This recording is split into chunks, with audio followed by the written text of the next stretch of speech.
Joe McLaren at Duke University studies the brains of smokers or drug addicts, and his studies show that for many obese people, junk food can trigger the same response. आज अगर मैं आपसे अब ये पूछूं कि आपका favourite snacks क्या है, हो सकता है कि इस सवाल को सुनकर आप में से ज्यादातर लोगों के दिमाग में पिज्जा, बर्गर और पकौड़ों का ख्याल आने लगे। लेकिन अगर मैं आपसे कहूं कि जिस बर्गर और पिज्जा में आपकी जान बसती है, वही हर बार आपकी जिंदगी को कुछ कम कर देता है, तो आप क्या सोचेंगे? UPF is directly linked to 32 diseases. This is not how I want to end a Friday or begin a new month. Hello મિત્રો, નમસ્કાર. કેમ છો બધા? ફૂડ બ્લોગર સિવાય બધા મજામાં જ હશો. તો ફરી હું આવી ગયો છું ફૂડ બ્લોગરની નાની મોટી ધમકીઓ મળ્યા બાદ ફૂડ બ્લોગરને એમનો અરીસો બતાવવા માટે. क्या हो गया तुम्हें? क्यों नहीं बोल रहे हो? कुछ तो बोलो. મારી જરા પણ ઈચ્છા નહોતી આ એજ્યુકેટેડ બેરોજગાર વિશે વાત કરવાની, अम्मा बहन पे आ जाऊंगा मैं इनकी। પણ આ ફૂડ બ્લોગર આજકાલના જેને વધારી ચડાવીને સતત ખોટા ઉપર ખોટું બોલવાની જ જાણે આદત પડી ગઈ છે. હવે તો સાચું સાંભળી પણ નથી શકતા. Any question? Sir, which is the more common phenomena, bicardia or tricardia?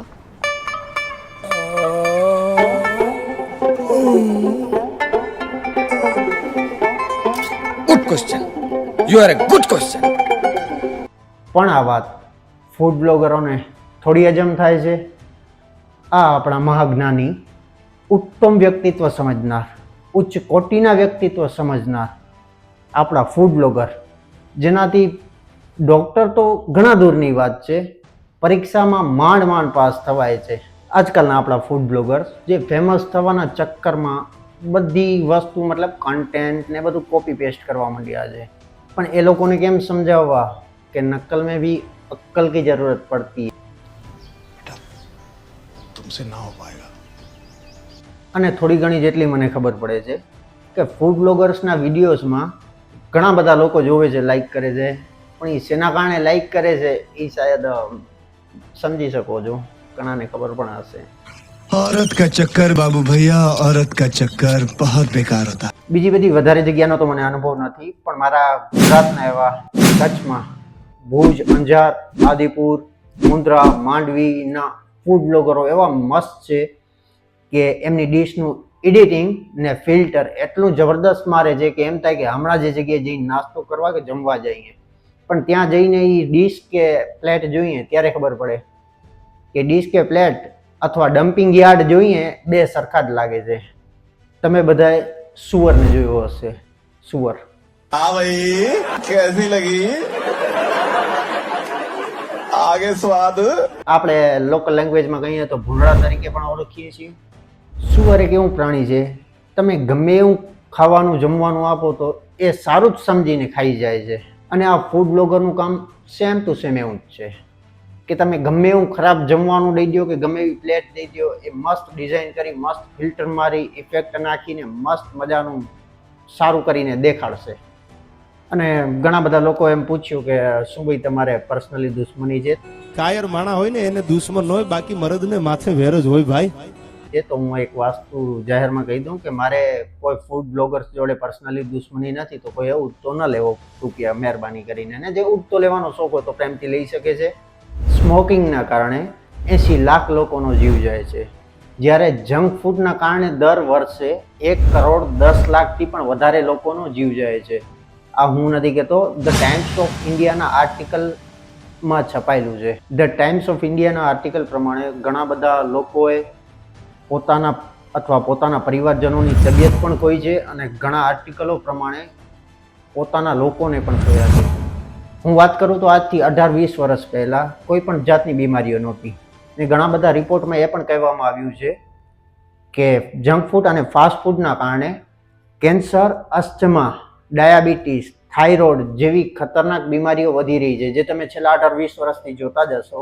તો હું એ જ વાત કહીશ કે આ બધી બીમારીઓના દલાલ એવા બધા ફૂડ બ્લોગરને, કે ફૂડ બ્લોગરની શરૂઆત કેવી રીતે થઈ હતી ને ફૂડ બ્લોગરનો હેતુ શું છે એ ધ્યાનમાં રાખો. તમે સારું, સાચી જગ્યાએ પૌષ્ટિક આહાર મળે તે જગ્યાનું ફૂડ બ્લોગિંગ કરો, ના કે તમને પૈસાની લાલચમાં આવીને ફૂડ બ્લોગિંગ કરો. આજકાલ બીમારીઓના દલાલ એવા ફૂડ બ્લોગર જે વિડીયોઝ બનાવે છે એની ડીશમાં હોય કંઈક છે, દેખાડે કંઈક છે ને આપણે જઈએ ત્યારે ખાઈએ કંઈક છીએ. તો કેમ કે મારો પર્સનલ એવો અનુભવ રહી ચૂક્યો છે. એક રીલ્સ જોઈને હું પણ ગયો હતો એક જગ્યાએ, પણ તે દિવસથી નિયમ લીધો કે 2 હાથ જોડીને ફૂડ બ્લોગરને કે તમારું જોઈને જિંદગીમાં હું બીજી વાર ન જાઉં. તમને કોઈ ફૂડ બ્લોગરે આઈસ્ક્રીમ હોય, ગોલો હોય કે કોઈ ખાવાની ચીજ વસ્તુ હોય, એ ડીશની જ્યારે જાહેરાત કરે છે ત્યારે એનામાં કેટલી માત્રામાં, કેટલા પ્રમાણમાં શું એડ કરેલ છે એ તમને કીધેલું છે નહીં હોય. કારણ કે એને આ વિષયથી કોઈ મતલબ જ નથી. એમને પૈસાથી જ મતલબ છે. પૈસા મળે છે, ઓકે છે. તમારી હેલ્થથી એમને કોઈ મતલબ નથી. ફૂડ બ્લોગરની બકવાસ એડવર્ટાઇઝના કારણે એ લોકોને પૈસા મળે જ છે, પણ પૈસા કમાવામાં જો કોઈકનો જીવ જાતો હોય તો ભલે જાય. WHO વર્લ્ડ હેલ્થ ઓર્ગેનાઇઝેશનના કહેવા પ્રમાણે, એમના આર્ટિકલ પ્રમાણે જંક ફૂડ, ફાસ્ટ ફૂડ એ નાના બાળકો અને પ્રેગ્નેન્ટ મહિલાઓ માટે એટલો હાનિકારક છે. તો તમે હવે એમ વિચારશો કે આટલી બધી સમસ્યાઓ છે છેલ્લા 18-20 વર્ષથી ફાસ્ટ ફૂડ ને જંક ફૂડના લીધે, તો સરકાર શું સૂતી છે? ના. તો મિત્રો એવું નથી. આપણી સરકાર જે જલ્દી કાયદાઓ કાઢવાની છે જંક ફૂડ ને ફાસ્ટ ફૂડ ઉપર, થોડા ઘણા કાયદા કાઢી પણ લીધા છે.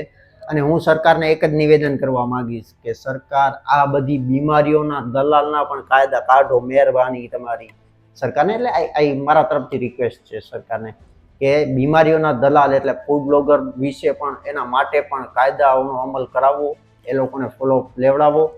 અને મિત્રો, આ બધી વાતો વચ્ચે હું તમને એક પર્સનલી પ્રશ્ન કરવા માંગીશ કે તમે કોઈ વિડીયો જોઈ, પર્ટિક્યુલર વિડીયો જોઈને કોઈ જગ્યાએ ગયા હો અને તમારી હેલ્થમાં કોઈ ઇસ્યુ આવ્યો, કોઈ પણ તમારા સગાવાલાને આવું કોઈ ખરાબ અનુભવ રહ્યો હોય તો કોમેન્ટ સેક્શનમાં જરૂરથી જણાવજો.